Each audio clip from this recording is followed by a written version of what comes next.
Diogenes of Cynic was no ordinary philosopher. His life is punctuated by a series of audacious, humorous, and often shocking anecdotes, each one cementing his legacy as one of history's most colourful characters, including an encounter with Alexander the Great, whom he effectively told to get lost. Born around 412 or 404 BCE, he became one of the most famous figures of the Cynic school of philosophy, advocating for a simple life in agreement with nature. The tale of Diogenes begins with a scandal. He, or his father, was caught debasing the currency, and Diogenes was exiled from his hometown of Cynic. It was a twist of fate that sent him on his path to philosophical greatness. Upon arriving in Athens, Diogenes embraced his new life as a penniless outcast. He became a disciple of Antisthenes, the founder of Cynicism, and quickly took his mentor's teachings to an extreme level, redefining what it meant to live simply and naturally. Living freely for Diogenes meant rejecting societal conventions and material possessions.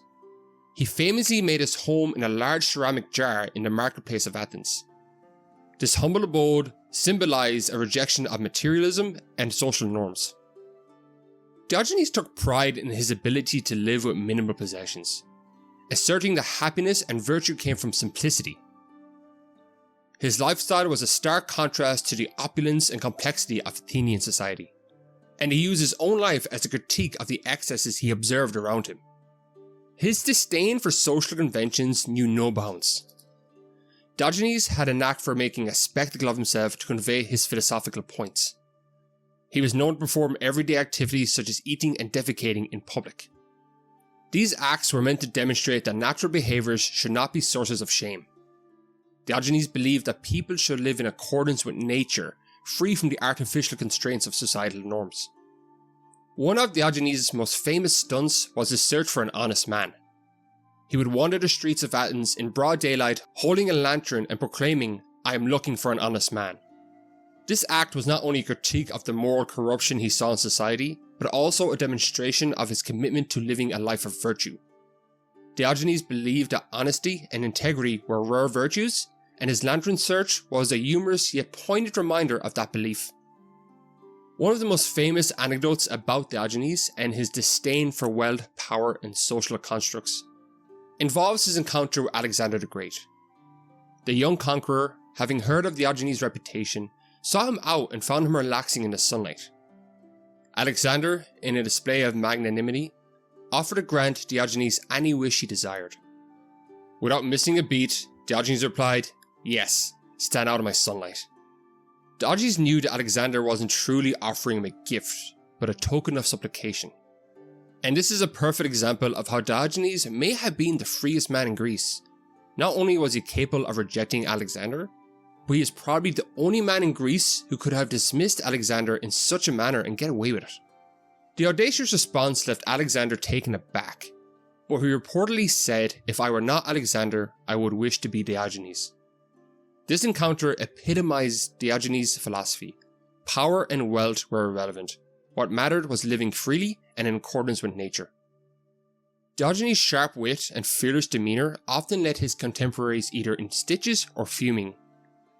One notable example of his irreverence was his reaction to Plato's search for the simplest definition of a human being. Plato defined a human as a featherless biped. In response, Diogenes plucked the chicken and brought it to Plato's academy, declaring, "Here is Plato's human." This act forced Plato to amend his definition to include "with broad flat nails." This incident highlighted Diogenes' commitment to cutting through pretentious intellectualism with practical, often humorous demonstrations. Diogenes lived such a simple life that his only possession was a bowl. But one day he saw a child drinking water from his hands. Diogenes immediately threw away his sole possession, exclaiming, "A child has beaten me in the plainness of living." This moment captured his constant quest to simplify his existence and strip away unnecessary luxuries. For sustenance, Diogenes did beg, and he was observed asking for a statue for alms. When questioned about this peculiar behaviour, Diogenes explained that he was practicing being refused. Diogenes' death, like his life, is shrouded in legend. One account claims he died from holding his breath, while another suggests he succumbed to an illness after eating raw octopus. but he didn't make it until he was in his 80s before passing. This is a remarkable achievement given how he lived his life.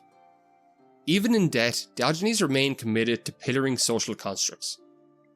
He requested that upon his death, he be left outside the city walls for dogs to eat. A final jab at customs and undue concern people have with the proper burial of the dead. The legacy of Diogenes of Cynic endures not just because of his teachings, but also because of his eccentric lifestyle.